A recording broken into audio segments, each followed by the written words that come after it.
Assalomu alaykum. Ismim Shuhrat Samiyev. Inson biznes akademiyasining spikeriman. Savdoda 20 yildan ortiq tajribaga egaman. Ko'pchilik biznesmen akalar, ukalar bilan gaplashganimizda odatda bitta muammo meni e'tiborimni tortadi. Bu ham bo'lsa pul yetishmasligi, biznesda pul yetishmasligi. O'zim ko'p yildan beri savdoda bo'lganim uchun atrofimda doim muloqotda bo'ladiganlar odatda savdogarlar yoki biznesmenlar, zamon tili bilan aytganimizda ko'p holatlarda ularda pul bilan bo'lgan muammoni eshitaman. Bir xilgisi aytadi, "Vrodi pulim bor kassada, qog'ozda, lekin naqd pul ko'rmayapman. Savdom yaxshi, foydam yo'q. Oyda oxirida 1 oyda hisoblayman, 2 oyda отчет qilaman, 6 oyda отчет qilaman. Hammasi yaxshi ketayotgan bo'ladi. Отчет qilganimda qanday pullarim qayergadir yo'qolib qolgan bo'ladi" degan savollar bilan murojaat qilishadi. Tajribamdan kelib chiqib bir narsani ayta olaman. Bu muammoni kelib chiqishi moliya ilmini bilmaslikdan, finans ilmini bilmaslikdan va vaqtida отчет qilmaslikdan. Kuzatuvlarimdan kelib chiqib ayta olamanki, quyidagi sabablarga ko'ra sizda pul bilan bog'liq muammo bor. Birinchisi, shaxsiy pul bilan biznesda puli o'rtasida chegara yo'q sizda, bo'linmagan. Ikkinchisi, pullaringiz nasiyada. Uchinchi sabab, pullaringiz skladda, nexodovoy tovarlarda baylanib qolgan. Aytib o'tganimdek, birinchi sababi bu shaxsiy pul bilan o'zi pulingiz o'rtasida chegara yo'q. Kelasiz, kassadan pulni olasiz, cho'ntagingizga solasizda va o'z na svoye усмотрение deb qo'yamiz, o'zingiz xohishingizga qarab ishlataverasiz. Ya'ni bu biznes savdodagi pulni, kassadagi pulni hammasi o'zingizniki emas. Chunki sizni kimlargadir atvetlaringiz bor. Tovar olgansiz nasiyaga, ularga pulni vaqtida to'lashingiz kerak. Siz bu pulni olasiz, o'z xohishingizga qarab ishlatasiz. Keyin tovarga pul to'laydigan paytda sizda uje kassada muammo kelib chiqadi, pul bilan bo'lgan muammo kelib chiqadi. Ikkinchi muammo bu nasiya. Siz qancha pulingiz nasiyadaligi haqida to'liq ma'lumotingiz ham yo'q. Falonchida buncha bor, bunda buncha bor deysiz. Lekin aslida hammasi jami bo'lib qancha nasiyada pulingiz borligi va hamda u nasiya qancha paytda qaytib kelayotgani, kimlarga nasiya berish haqida o'ylanib ham ko'rmagansiz. Pul yo'qligining uchinchi sababi bu sizni tovarlaringiz, sizni pullaringiz nexodovoy tovarlarda skladda muzlab yotibdi. Ya'ni bu stakanni siz 10 so'mga olgansiz, skladingizda 10 so'mlik stakan turibdi, lekin bu stakanga spros yo'q, talab yo'q. Siz buni 5 so'mga yo sotasiz yoki sota olmaysiz.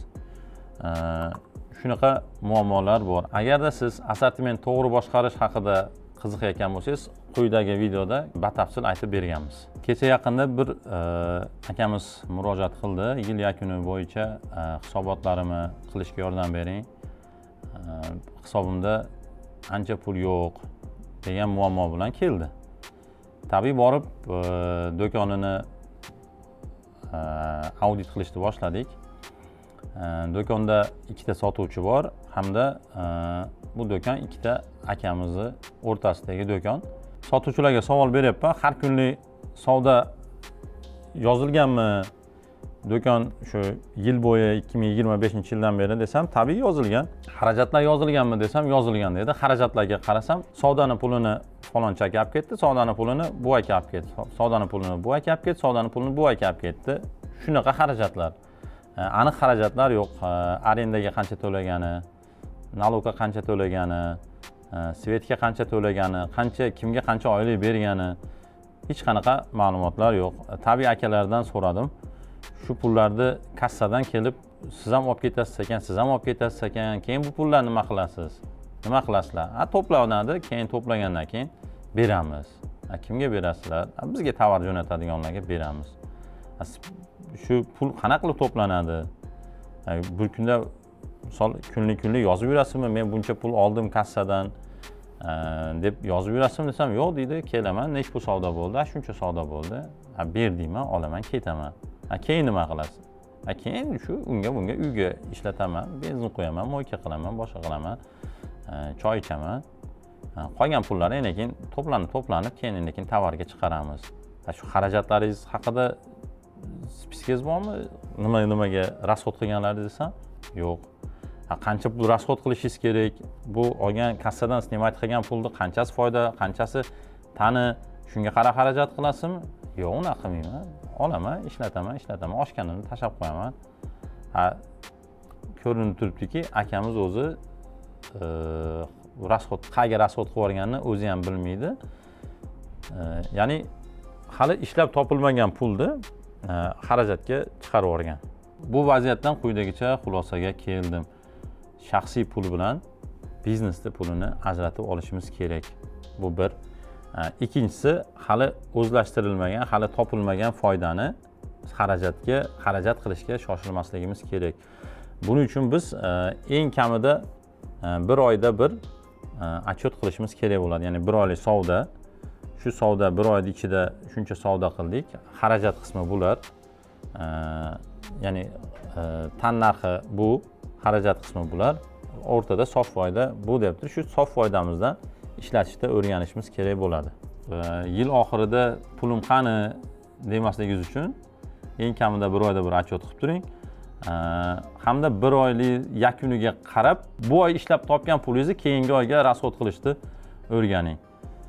Agar bu oyda aytaylik $1000 foyda topdingiz, uni $700 rasxodga chiqib ketdi-yu, sizga $300 gina pul qolgan bo'lsa, siz shu $300 ga keyingi oyga yashashingiz kerak bo'ladi. Agar yo'q, menga bir oyda $300 yetmaydi deydigan bo'lsangiz, siz $2000 yoki $3000 foyda topishni ustida ishlashingiz kerak bo'ladi. Siz ham yil oxirida bankrot bo'libman demasligingiz uchun xarajatlaringizni birinchisi yozib yuring, ikkinchisi topganingizdan oshiqcha xarajat qilmang. Sizda ham shunga o'xshagan muammolar bor, buni bilib turibman. Agarda shu muammolaringizga yechim istasangiz, savollaringizga javob olishni istasangiz, 23-fevral o'sha shaharda bo'lib o'tadigan forumga taklif qilaman. Forumda qatnashish uchun opsioniyadagi link orqali ro'yxatdan o'ting. Shu va shunga o'xshagan foydali ma'lumotlar, o'z tajribamdan keyslar olishni istasangiz, YouTube kanalimizga obuna bo'lishni unutmang.